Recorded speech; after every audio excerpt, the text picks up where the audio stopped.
우리의 반석이신 예수 그리스도라는 제목으로 마태복음 7장 24절 27절까지의 말씀을 나누도록 하겠습니다. 지난 주일날 우리는 5주간의 예수 그리스도를 묵상하는 시간을 가지자고 제가 선포했고, 그 첫 번째 시간으로 고난받는 예수 그리스도를 묵상했습니다. 그리고 그 고난은 우리의 죄와 우리의 약함 때문이 아니요, 오직 예수를 의지해야만 하는 이유가 된다. 이것을 강조하면서 말씀을 드렸고, 지난 수요일에는 그 우리의 고난이 기쁨으로 고백되어질 수 있는 바울의 그 위대한 신앙을 배웠습니다. 그리고 그 신앙의 중심에는 그리스도의 완성에 대한 믿음이 있었다라는 것을 우리가 배울 수가 있었습니다.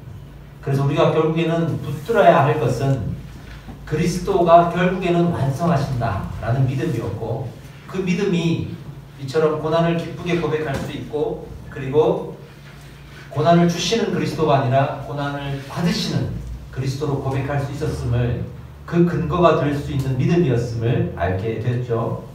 그리고 오늘은 거기에 이어서 그리스도의 완성을 우리가 믿는데, 그 그리스도가 어떻게 그 일들을 완성해 나가시는지 그 일하시는 방법을 묵상하는 시간을 갖겠습니다. 그리고 그 일하시는 일하시는 방법을 묵상하기 위해서는 그분이 반석 되신 예수 그리스도라는 것을 묵상하면서 자연스럽게 그 방법이 나옵니다. 반석 되신 예수 그리스도를 묵상하면서 그 일하시는 방법을 두 가지로 나누어서 우리가 묵상하고 그것을 우리 믿음으로 취하게 될 줄 믿습니다. 아멘. 위대하신 예수님이 그럼 이 땅에서 어떻게 일하고 계십니까? 우리가 다 하지 못하는, 우리가 중도에 하차하고 중도에 때로는 포기할 때도 있고 중도에 한계를 느낄 때가 있어서 인간이 다 하나님의 일을 감당하지 못합니다. 그럼에도 불구하고 하나님이 완성하신다라고 하는 그리스도의 완성에 대한 믿음을 말씀드렸는데, 첫 번째로 어떻게 완성하시는가에 대한 방법론을 한번 묵상합시다. 첫 번째로는 이것을 말하고 싶습니다. 인류의 희망대로 이 땅에 오신 예수 그리스도는 세상의 왕으로서 오셔서 정치적으로 일하지 않으셨습니다. 그런 방법으로 일하지 않으셨습니다. 오히려 구약의 하나님, 그 하나님께서 말씀하신 그의 나라, 그리고 그의 말씀의 예언, 그 나라와 예언이 이 땅에서 성취되는 것으로 예수님은 일하셨습니다. 다시 정리해서 말씀드리면, 예수님은 오직 구약의 말씀이 이 땅에서 성취되는 것을 목적으로 그것만 바라보면서 이 땅에서 모든 일들을 행하셨습니다. 할렐루야. 그렇다면 중요한 것은 무엇이겠습니까? 우리의 현실이 아니라, 아버지, 우리 현실은 이렇습니다 라고 말할 수 있지만, 그럼에도 불구하고 그 현실보다 더 중요한 것은 말씀하신 약속이에요. 그 약속을 성취하는 것이 가장 중요한 것입니다. 할렐루야. 그래서 우리가 무엇을 바라보아야 하느냐라고 물어보면, 우리는 우리의 상황을 바라볼 수밖에 없지만, 그럼에도 불구하고 그 상황을 믿음으로 해석해내면서 결국에는 어디로 가야 되냐면, 하나님께서 그의 나라를 이 땅에 어떻게 이루어 가시는가, 그 말씀을 어떻게 이루어 가시는가에 대해서 날마다 집중하고 묵상해야만 하는 것입니다. 그게 우리 그리스도인의 신앙이요 삶이라는 것이죠. 우리 서연이가 라면을 참 좋아해요. 우리 아이들 다 라면을 좋아하는데 그중에 서연이가 참 좋아해요. 한 번은 설사가 나는 거예요. 배탈이 난 거예요. 근데 라면이 먹고 싶은 거야. 근데 이 설사가 안 나으니까 라면을 계속 못 먹잖아요. 그래서 우리 이제 엄마는 특히 아빠한테 많이 보채죠. 엄마는 단호하니까. 아빠는 단호하지 못하니까 와가지고 라면을 먹고 싶다고 라면을 달라는 거야. 먹게 해달라는 거예요. 제가 뭐라고 대답하겠습니까? 지금 당장 속이 안 좋고 설사가 있는데 그 라면을 먹게 제가 하겠습니까? 아니잖아요. 그래서 안 된다 그러죠. 참아. 나중에 낫고 나면 먹게 해줄게 라고 타이르게 되죠. 근데 서연이는 속상한 거예요. 먹고 싶은데 못 먹으니까 속상한 거예요. 조금 더 몸이 안 좋아지더라도 먹겠다는 거죠. 속상하니까 나중에 눈물을 흘리기도 하고. 먹고 싶으면 우리가 그럴 수 있잖아요. 근데 부모는 뭘 더 생각하겠습니까? 부모는 서연이가 라면을 먹고 싶다고 하는데 못 먹는 그 현실, 그건 곧 고난이잖아요. 인생의 가장 큰 고난이에요, 그거는. 그래서 눈물을 흘릴 수도 있는데 그 현실보다도 부모는 뭘 더 생각하냐면 내가 너를 건강하게 키우겠어. 너는 나의 자녀이기 때문에 나는 건강하게 너를 키우고야 말겠다라고 하는 부모로서의 그 약속이 더 먼저인 거예요. 그래서 그 아이의 현실이 딸지라도 못 먹게 하고 참게 하고 기다리게 하고 라면을 안 주는 거예요. 줄 수 있는데 안 주는 거예요. 그럴 때 서연이는 나는 고난을 받고 있어라고 생각할 수 있어도 부모는 그렇게 생각하지 않아요. 그걸 고난이라고 생각하지 않아요. 오히려 서연이를 위한 일이라고 생각하는 거예요. 마찬가지로 우리가 신앙생활을 할 때 우리가 처해 있는 현실이 있으니까 이 현실이 해결되길 원하고 내가 원하는 대로 이루어지길 원하는 그런 바램들이 있으니까 하나님 내 상황을 긍휼히 여겨주시고 이 상황을 내가 원하는 대로 좀 바꿔주세요라고 말할 수 있지만 그럼에도 불구하고 하나님의 입장에서 볼 때는 나를 통하여서 하나님의 나라가 어떻게 이 땅에서 이루어지시는지에 관심이 많기 때문에 거기에 우선으로 모든 일들을 해결해 가시는 거예요.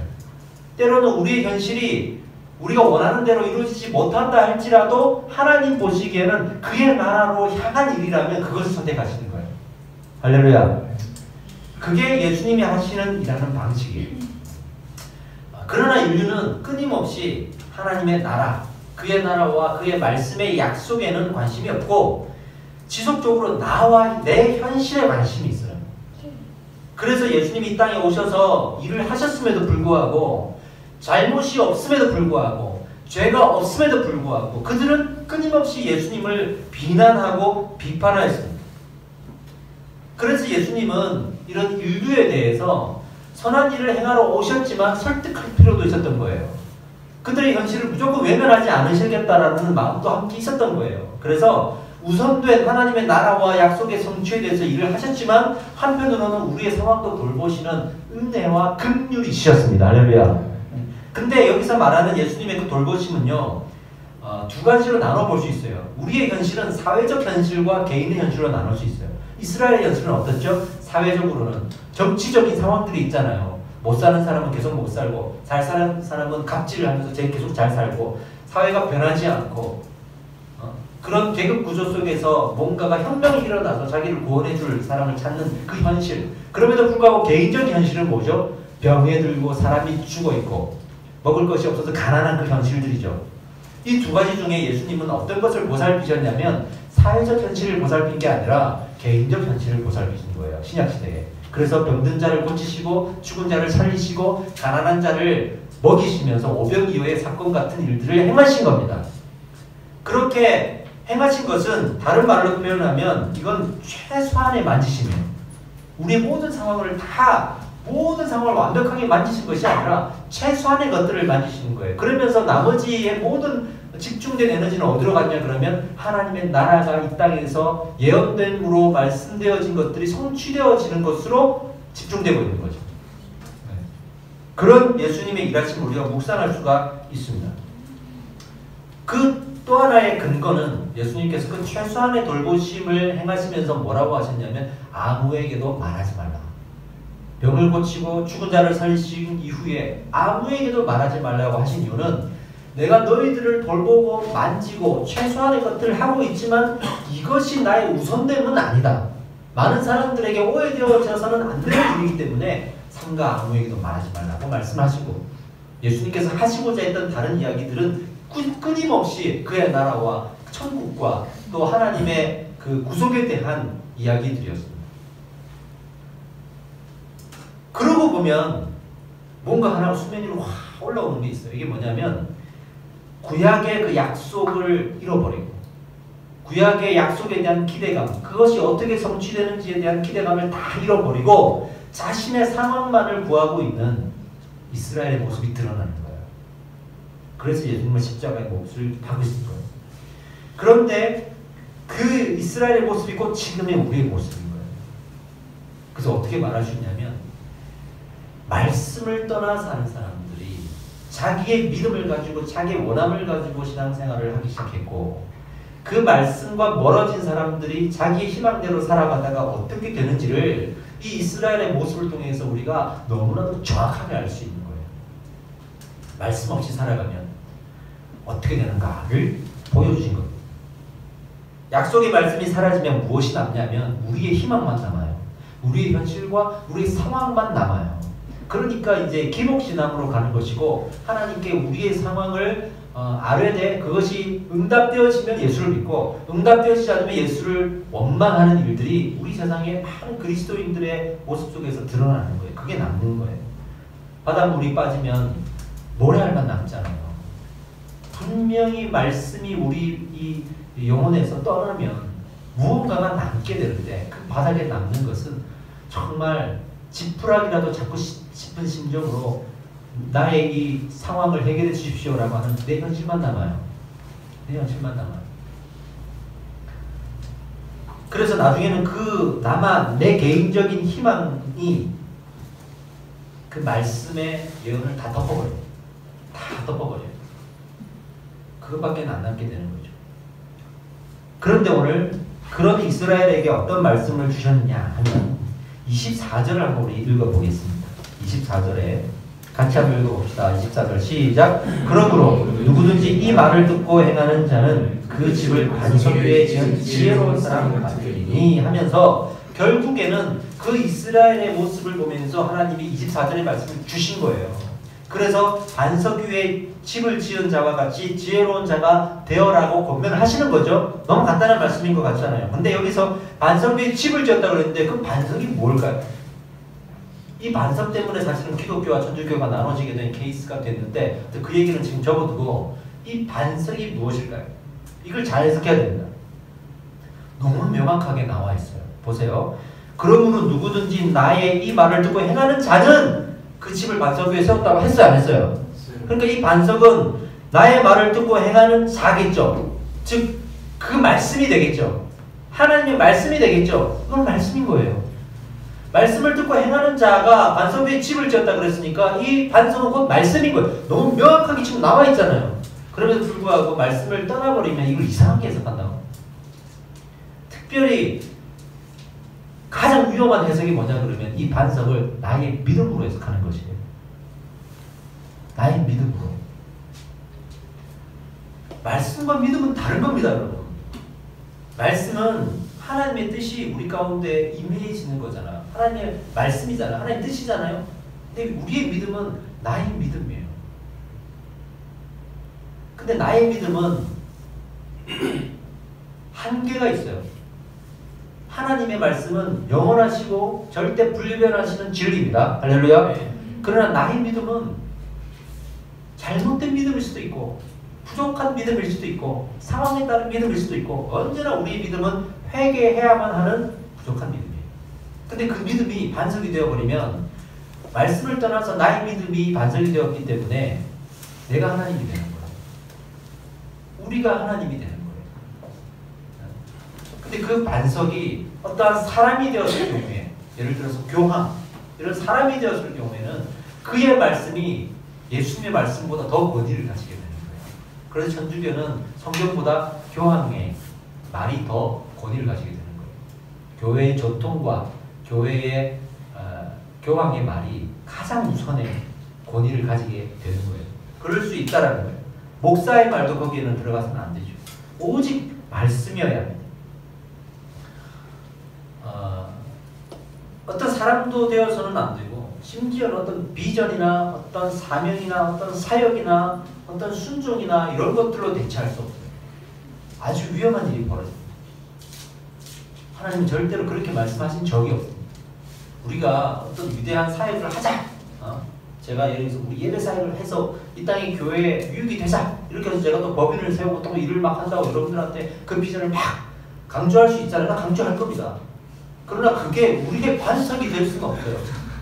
그건 우리가 해야 될 수 있는, 우리가 해야 되는 일인 건 맞지만 그것이 우리 믿음, 우리 신앙의 어떤 반석이 되어서는 안 되는 거예요.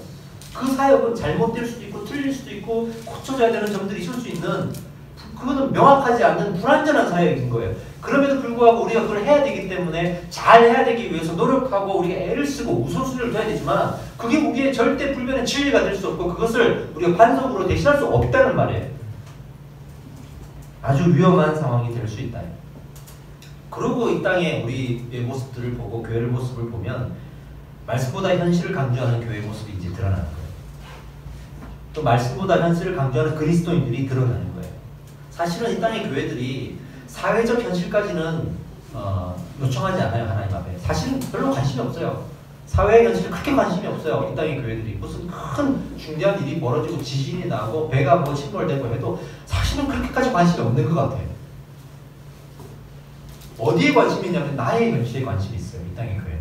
많은 그리스도인들은. 그래서 그 개인의 현실을 교회가 해결해 주는데 모든 에너지를 다 쏟고 있어요. 그래서 신방을 하고, 그래서 상담을 하고, 그래서 만나고, 거기에 당연히 교회가 목양을 하고 또 이끌어야겠지만 그것이 반석이 되어버린 거 아닌가 하는 생각이 들 때가 많죠. 그래서 교회가 하고 싶은 사역들이 반석이 되어지고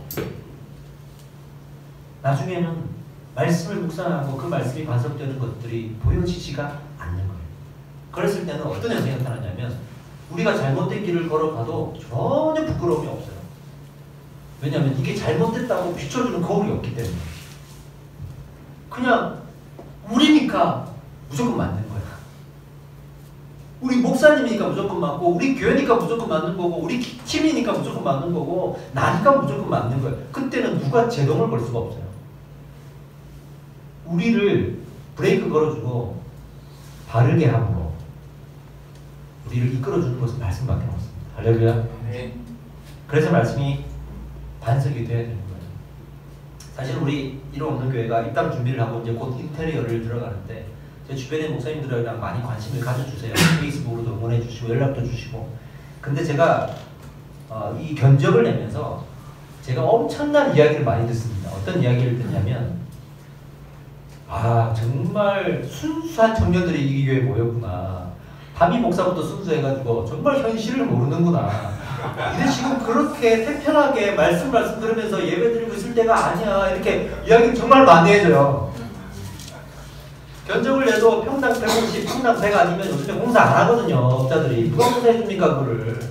우리는 평당 50에 하자 그러니까 지금 업자들이 대놓고 죄송합니다 하고 그냥 몇 번 캔슬 넣고 아주 절친한 친구가 대전에서 있는데 지금 거기다 부탁해갖고 친구 잘못 만난 채로 지금 해주기로 돼 있는데 얼만큼 잘해줄지도 기도해야 되는 일이고.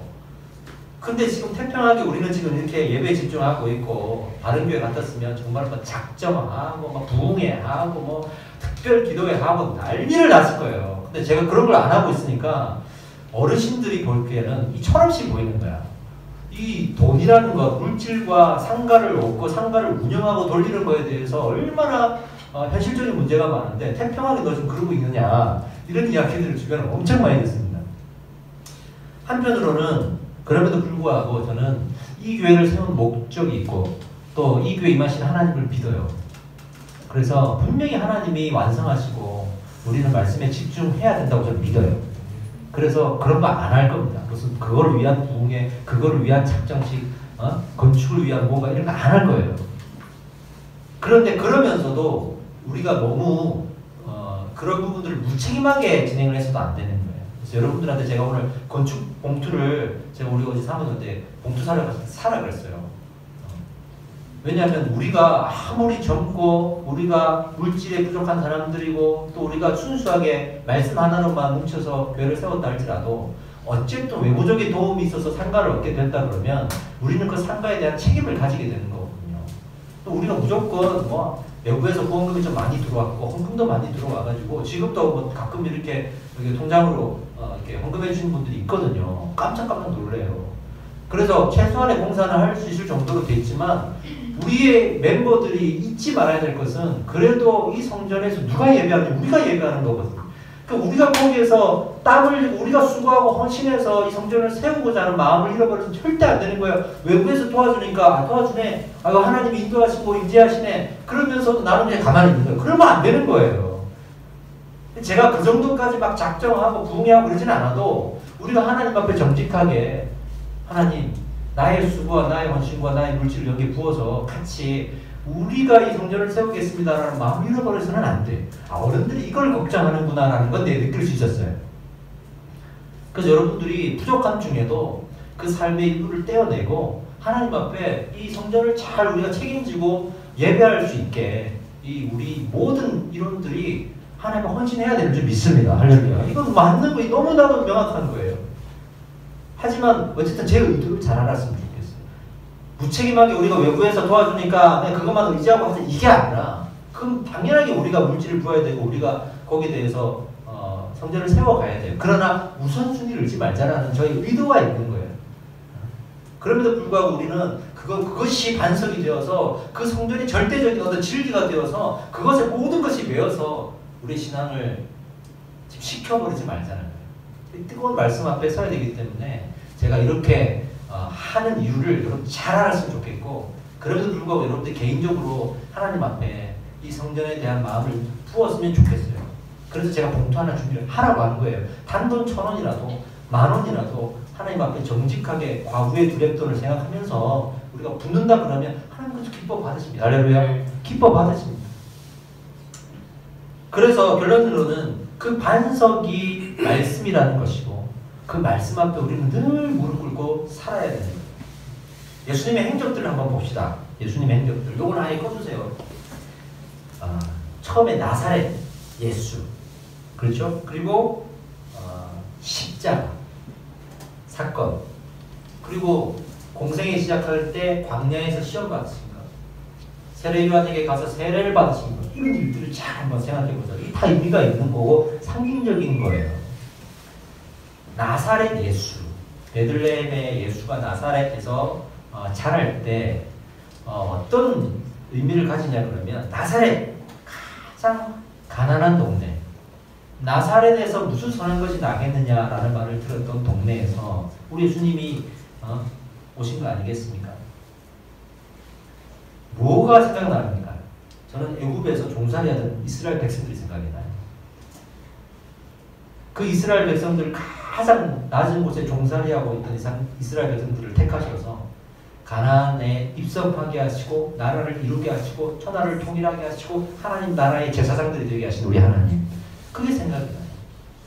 예수님은 그래서 가장 낮은 곳으로 이 땅에 오신 겁니다. 그리고 십자가라는 그 당시에 수많은 사람들이 그 십자가를 통해서 처형당했어요. 예수님만 처형당한 게 아니라 가장 그가 무도한 죄인들만 뽑아서 거기에 십자가에 매다는 아주 형벌 중에 가장 악한 형벌이었습니다. 그 형벌로 다시 하늘로 올라가셨단 말이에요. 가장 낮은 곳으로 와서 가장 악한 곳으로 우리 예수님은 오셨다 가셨습니다. 이것이 애굽에 종살이를 하던 이스라엘 백성들을 건져내셨던 우리 예수님의 그 하나님의 놀라운 사랑이 아니고서는 무엇이겠습니까? 광야에 가서 시험을 받으셨죠? 저는 출애굽 광야가 기억이 납니다. 예수님께서 그 광야에서 시험을 받으실 때 예수님이 하나님이신데도 불구하고 광야에서 시험을 받으셨다는 말은 무슨 말이냐면 하나님과 만나셨다는 얘기예요. 이스라엘 백성들이 종살이를 하다가 신앙 다 잃어버리고 하나님에 대한 믿음도 다 잃어버리고 살 때 다시 광야로 내보내셔서 광야에서 어떤 일이 있었냐면 하나님과 다시 만나는 일이 있었습니다. 할렐루야. 다시 하나님과 만났습니다. 그리고 세례를 받으셨습니다. 세례를 받으러 세례 요한에게 그 강에서 세례를 받으시는 장면이 있는데 저는 요단강을 건너는 이스라엘 백성들이 생각이 납니다. 요단강을 건너 가나안 땅으로 갈 때 그 세례를 통하여 우리가 천국문을 열잖아요. 그렇게 구약에 있었던 하나님이 걸으셨던 일들을 예수님이 그대로 신약에서 걸으시는 거예요. 다시 한번 구약에서 하나님이 이스라엘 백성들을 이끌고 걸어가셨던 길을 다시 신약시대 예수님이 그것을 성취하기 위하여 오셨기 때문에 그 행로를 그대로 걸으시는 거예요. 그래서 나사렛이라는 십자가라는 문을 통해서 일하시고 그리고 세례를 받으시고 광야에서 시험을 받으시는 일들을 통해서 공생애를 준비하시고 이런 일들이 예수님께서 약속의 성취에 가장 우선되고 그것을 위해 일하시는구나. 예수님의 방법은 이런 거구나를 묵상하게 할 수 있는 근거가 되는 겁니다. 개인의 현실을 넘어서 우리가 바라보아야 될 것. 그것은 예수님이 가시는 그 길이 말씀에 예언된 길이라는 것. 할렐루야. 그것입니다. 탕자의 비유가 생각이 납니다. 탕자의 비유 제가 늘 강조하죠. 이 비유를 말씀드릴 때마다 제가 두 가지를 강조합니다. 탕자의 비유의 주인공은 탕자가 아니라 아버지다. 그 아버지가 바로 우리를 기다리신 하나님이기 때문에 이건 하나님의 사랑을 이야기하는 비유다. 또 하나는 그래서 나갔으면 빨리 돌아오라는 교훈이 아니라 나가지 말라는 교훈이다. 그러니까 나가지 말라는 교훈이다. 그 아버지의 마음을 묵상할 때 그래서 나는 방황하지 말아야겠구나 라고 생각하는 비유다. 나갔다가 빨리 들어와야 되지라고 합리화시키지 말아요. 탕자를 합리화시키지 마라. 이렇게 제가 이제 항상 이야기를 하는데 하나 더 있습니다. 그 아버지가 하나님이라면 탕자는 누굴까요? 이스라엘입니다. 이스라엘. 당연하겠죠. 이스라엘이 방황을 하다가 돌아오길 원하시는 거예요. 지금. 그래서 아버지와 이스라엘을 우리가 묵상해 보면 그 아버지 하나님과 이스라엘 묵상해 보면 이 이스라엘은 아버지에게 돌을 달라고 그러고 미리 유산을 내어달라고 그러고 받아서 떠났잖아요. 이건 그 당시의 문화로 보면 아버지를 의지하지 않겠다고 하는 것이고 아버지를 의지하지 않고 유산을 달라고 하는 행위 자체는 그 당시에는 아주 큰 배도의 행위, 아버지를 무시하고 아버지를 저주하는 행위였어요. 그러니까 우리가 생각하는 것보다 그 이상의 문화적인 수치가 담겨있는 이야기예요. 근데 그 아들이 아버지를 멸시하고 무시하고, 그러니까 아버지에게 있어 아버지 입장에서 가장 큰 수치는 자녀가 자기를 의지하지 않으려고 할 때 그거거든요. 그래서 의지하지 않을 뿐만이 아니라 저주까지 하면서 그 유산을 받아서 갔던 그 이스라엘, 하나님 앞에서 이스라엘이 그랬다는 걸 지금 보여주는 거예요. 그리고 이스라엘이 가서 방황하고 주염 열매를 먹어가면서 후회하죠. 그리고 돌아오지 않습니까? 그 우리가 생각할 때는 그냥 안타까운 마음에 지푸라기라도 잡을 심정으로 돌아온 거라고 생각하지만 이것도 그 당시의 문화로 보면 아주 어려운 일이에요. 명예롭지 못한 자식은 돌아올 수 없어요. 지금도 이 이슬람 지역에 가면 자기 가족이지만 명예롭지 못한 결혼을 하거나 일을 행하였을 때 가족이 가족을 죽여버리잖아요. 그 정도까지는 아니었지만 집 나간 자식이 명예롭지 못한 상황이 되었을 때 절대로 집으로 돌아오지 못합니다. 근데 이스라엘이 돌아온단 말이에요. 말이 안 되는 상황이고 돌아올 수 없고 돌아와도 안 되는 상황이고 돌아와도 안 받아주는 상황인 거예요. 근데 아버지가 받아주잖아요.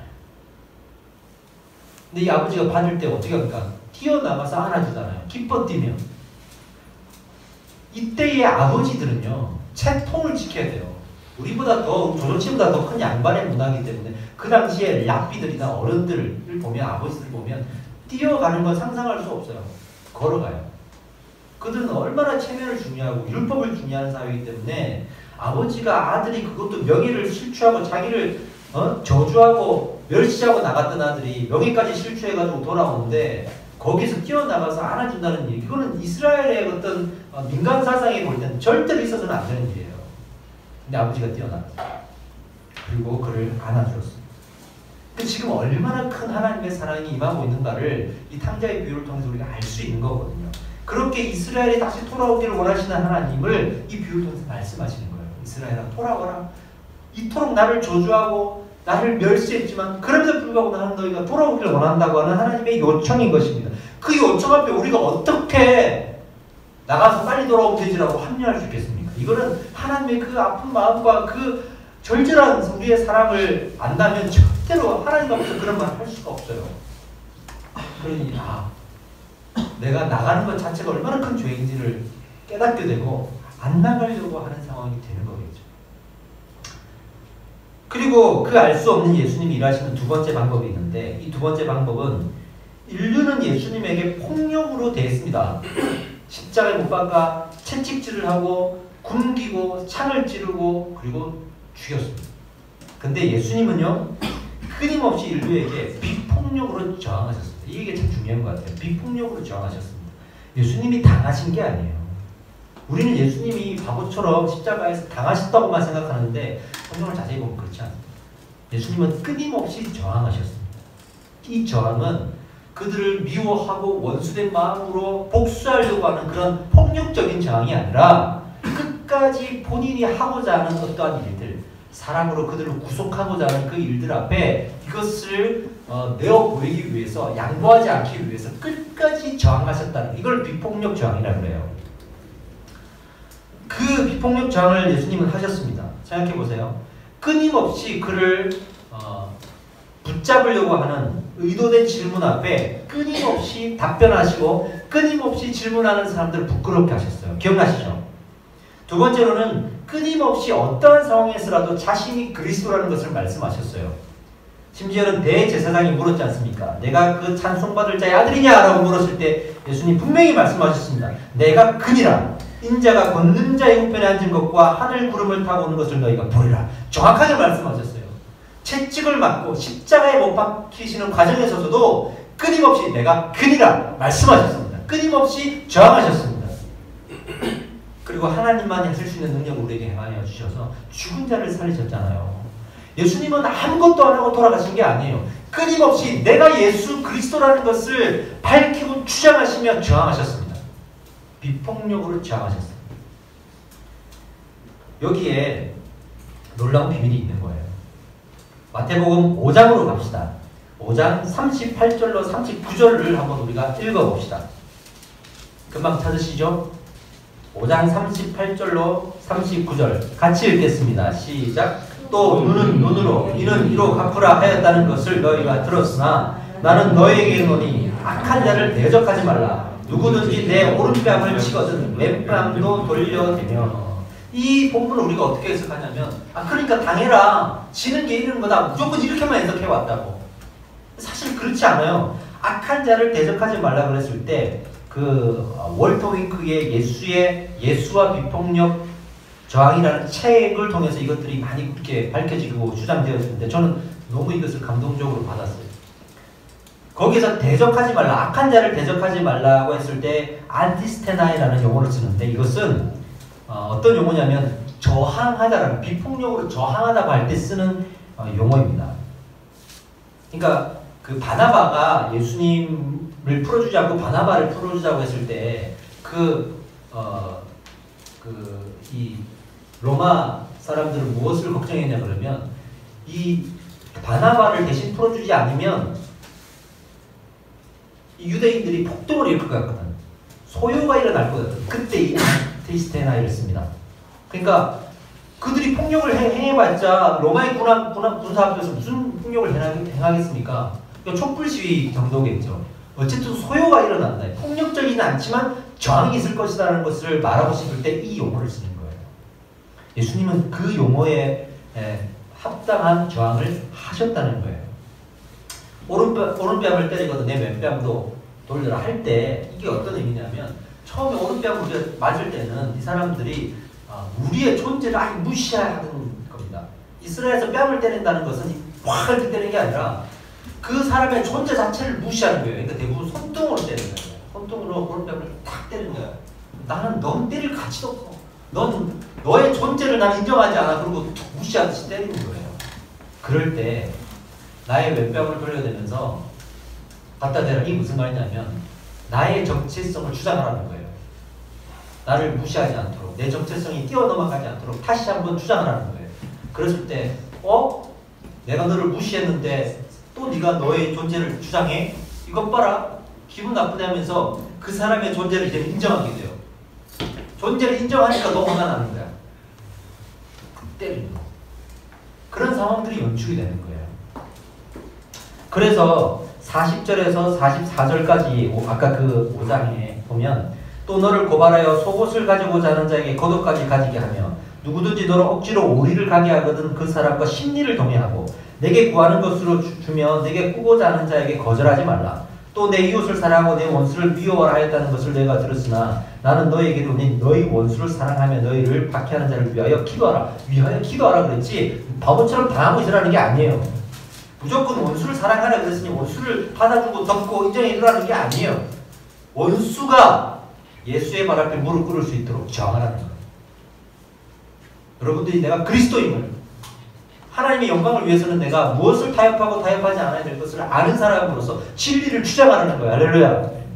그래서 그 원수가 예수의 발 앞에 무릎 꿇게 하라는 겁니다. 폭력으로 하지 말고 비폭력으로 저항하라는 거예요. 그러니 원수를 사랑하기 위해서 내가 진리를 저버릴 수 있습니까? 원수를 사랑하기 위해서 내가 그들과 함께 죄를 짓거나 하나님을 그렇게 무시하거나 하나님을 버릴 수 없어요. 정말로 사랑하는 것은 내가 진리를 그의 앞에 보여주는 겁니다. 할렐루야. 이게 사랑입니다. 예수님은 자신에게 폭력적으로 대하는 우리 인류에게 오히려 진리를 보여줌으로써 우리를 사랑하신 거예요. 이것을 저항했다고 표현할 수 있는 거예요. 우리가 살아가면서 그렇게 세상 앞에 저항할 수 있는 믿음이 되어야 됩니다. 이걸 잘못 해석하니까 맨날 우리는 당하고 아무 소리 안 하고 살아야 되는 걸로만 생각해요. 아니에요. 그럴수록 내가 그리스도인임을, 내가 진리 앞에 서 있는 사람이고 예수 그리스도는 영원하신 제사장임을 고백하시기 바랍니다. 그것을 양보하면서까지 우리가 사랑하는 건 사랑이 아니에요. 그건 아버지를 멸시하고 떠난 탕자와 같은 행위예요. 우리는 저항해야 됩니다. 할렐루야. 그래서 너의 겉옷을 가지려고 하거든. 억지로 오리를 가보자 하거든. 그 사람들이 어떻게 하나? 속옷을 가지려면 겉옷까지 다 주고 오리를 가자면 심리까지 가져라. 그러면서 뭘 하라는 거예요 지금? 저항하라는 거예요. 그가 예수의 발 앞에 무릎 꿇도록 하라는 거예요. 잘 안 되죠. 근데 성경은 말하고 있습니다. 우리가 결국에는 장성한 분량으로 나아갈 것이라고. 그런 저항들 속에 우리가 믿음으로 자라갈 것이라고 말씀하는 거예요. 얼마 전에 제 친구, 아주 절친한 친구가 있습니다. 너무 절친한 친구예요. 네, 목사님이요. 이제 대학원 동기이기도 하고 신학대학교 동기이기도 합니다. 이 친구가 강남에서 사역을 하고 있는데 얼마 전에 자기의 친남동생을 먼저 잃었습니다. 췌장암에 걸려가지고 한 2년 정도 투병 생활을 하다가 결국에는 하늘나라로 먼저 부르심을 받았어요. 그 와중에 병치레 하느라고 간병하고 참 고생이 많았고 마지막에 임종 직전에 제가 병원에 갔을 때 그 암 환자들이 2년 정도 투병하고 말기 정도 되면 뼈만 남아요. 그 뼈만 항상 남은 그 동생이 숨만 붙어 있을 때 그 손을 붙들고 임종을 지키는 그 가족들을 보면서 참 많은 생각들이 들더라고요. 참 젊은 친구고 참 괜찮은 사람이에요. 또 얼마나 사랑했던 가족이 있습니까? 근데 그 일을 당하고 나서 저는 이 친구를 늘 위로하고 싶은 마음이 많았어요. 그래서 이제 이 친구가 장례 치르고 나서 또 한 달 정도를 되게 우울하게 보냈을 것이고 그럼에도 불구하고 친구를 만나려고 하지 않더라고요. 혼자 있으려고 하더라고요. 빨리 만나야 되는데 위로해 줘야 되는데 하면서도 조금만 기다려달라고 하니까 기다렸죠. 그리고 한 달 정도가 지금 지나서 지난주 정도 제가 만났어요. 월요일날 김포에 우리 또 교회 상가를 보고 싶다 그래서 김포까지 왔어요. 상가 보고 같이 한잔하면서 저는 이제 위로해 주겠다고 얼마나 고생이 많았냐 이렇게 위로해 주는데 아니 갑자기 얘기를 하다 보니까 내가 위로해 주는 게 아니고 이 친구가 개척하는데 얼마나 힘드냐고 저를 격려하고 있더라고요. 이게 아닌데 라고 생각하면서 지금 내가 너를 위로하러 만난 거야 그랬더니 아니라고. 내가 너를 격려하기 위해서 만났다고. 그리고 이제 만나고 헤어졌는데 저희 가정에 개척하는데 얼마나 힘들겠냐고 그러면서 자기의 사례를 조금 나눠줬어요. 너무 이게 말이 안 되는 일이잖아요 지금 이게. 너야말로 그 간병하느라고 들어갔던 돈이 어마할 텐데 우리가 도와줘도 도와주고 우리는 지금 그 생각하고 뭐냐 이게. 아니야. 하나님 다 채워주셨고 우리가 너를 격려하고 싶다. 그리고 제가 딱 든 생각이 이 친구가 그렇게 한 달 동안에 어떤 일이 있었길래 이렇게까지 강한 믿음을 가지고 나를 만날 수 있었을까. 보통은 친구들 만나고 위로받고 막 수다 떨고 세상 사람들 술 한잔 하기도 하지만 우리는 만나가지고 위로받고 이러면서 마음이 회복되는 경우가 많은데 이 친구는 골방에 있었던 거예요. 이 친구가 정말 말씀을 사모하는 사람이거든요. 말씀 안에서 하나님을 한 달 동안 만나면서 그렇게 믿음을 회복하고 저를 만난 거예요. 이것이야말로 진정한 회복이 아닐까 이런 생각을 그 친구를 통해 제가 하면서 부끄러웠었어요. 여러분 큰 어려움을 당해보셨어요? 저도 큰 어려움을 당해봤거든요. 그 큰 어려움은요 평생 우리가 가슴속에 무덤까지 가는 거예요. 그만큼 우리의 인생 중에 다 오픈할 수 없어요. 정말 우리 인생에는 별의별 일 다 있잖아요. 근데 그 큰 어려움을 당할 때 그 어려움을 겪고 이기게 해준 게 무엇인가 뭐 시간이 지나 보면 마치 거름망으로 모래를 걸러내듯이 다 걸러내보면 딱 하나 남아요. 믿는 자들 딱 하나 남아요. 결국 하나님 주신 말씀이에요. 하나님 음성 주셨을 때 그 딱 한 번이에요. 저도 아주 어려운 시절에 있었는데 무엇으로도 위로가 안 돼. 친구를 만나도 위로가 안 되고 무엇으로 위로가 안 돼. 심지어는 그때는 저희 아내와 교제를 나누고 있을 때잖아요. 결혼하기 전에. 근데 아내를 만나도 위로가 안 돼. 지금 생각하면 내가 어떻게 웃었지? 다 하나님. 먼저는 정말 하나님이 원망스럽고 벽에를 적실 정도로 내가 많이 울면서 하루하루를 지날 때 말씀도 포기하고 뭐 다 포기했을 때 예배도 드리기 싫고 근데 그 묘한 경험을 했어요. 그냥 이거 이제 또 얘기하면 또 말씀을 강조하는 목사님이 저런 경험을 또 얘기할 텐데 어쩔 수 없는 제 경험. 밤에 이렇게 자취방에서 누워 있는데 제 친구가 같이 살았어요. 네, 제 친구가 이제 주일날 사역하고 오면 이제 뒤늦게 집으로 들어오는 상황인데 저는 일찍 들어 누웠죠. 이제. 너무 힘드니까 피곤하고 마음이 애통하니까. 근데 이제 밖에서 두벅두벅 소리가 들려서 문을 열고 친구가 들어오길래 들어왔나 보다 했는데 친구가 걱정이 되었는지 제 이마를 이렇게 만져줘요. 그 따뜻한 손길이 저는 아직도 기억나. 사실은 너무 따뜻했어요. 근데 나는 그 친구와 대화하거나 인사 나눌 마음이 없었어요. 그러나 나도 자는 척하고 누워있는데 갑자기 아무 인기척이 안 나는 거야. 그래서 이제 방을 둘러봤는데 아무도 없는 거야. 그날 그 친구가 들어오지 않았어요. 그 형용할 수 없는 경험이잖아. 이거는 말로 표현할 수 없는. 전도사 시절에 이걸 내가 간증했다가 목사님도 혼났는데. 근데 어쩔 수 없는 내 경험이야. 그걸. 근데 그 따뜻한 손길에 하나님의 사랑이 느꼈던 거야. 그리고 주일날 이제 교회를 갔는데 그때 김남준 목사님이 교회를 다닐 때 열린교회를 다닐 때인데 목사님의 그 선포되는 말씀이 귀에 확 들어온 거예요. 그 말씀에 내가 완전히 꼬꾸라졌어요. 완전히 꼬꾸라졌어요. 결국에는 그 말씀이 저를 살린 거예요. 그 말씀이 저를 회복하게 해준 거예요. 지금 생각해보면 그 수많은 친구들과 뭐 가까이 지냈던 사람들이 아니라 그 말씀이 나를 회복하게 해준 거예요. 이게 말씀의 힘입니다.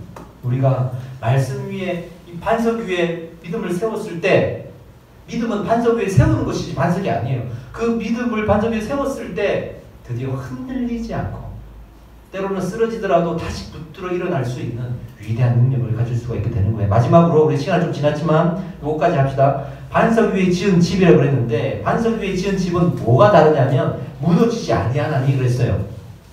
모래 위에 지은 집은 뭐가 다르냐면 무너짐이 심하니라 그랬어요. 이 차이예요. 무너짐과 무너진 것이 심한 것 차이. 근데 그 앞절에 보면 둘 다 동일하게 나와요. 비가 내리고 창수가 나고 바람이 불어 그 집에 부딪히되 이건 동일해요. 반석 위에 집을 지었다고 해서 비가 오지 않거나 창수가 나지 않거나 바람이 불지 않거나 하지 않아요. 똑같이 우리 인생은 그래요. 똑같이 비가 내리고 창수가 나고 바람이 불어요.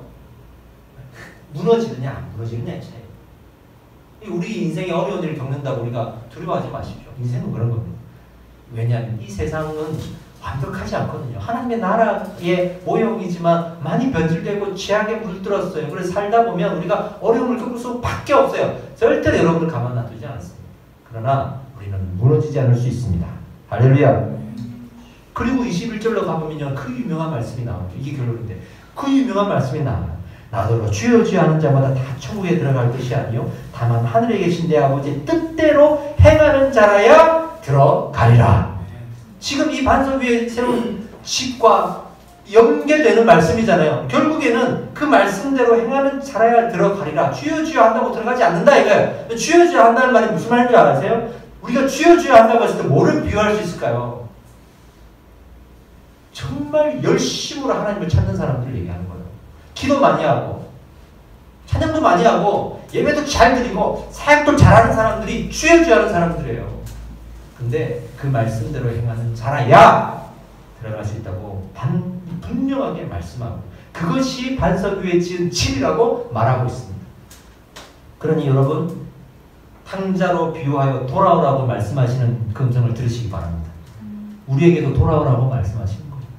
반석 위에 집을 지으라고 하십니다. 무너지지 않을 것이라고 말합니다.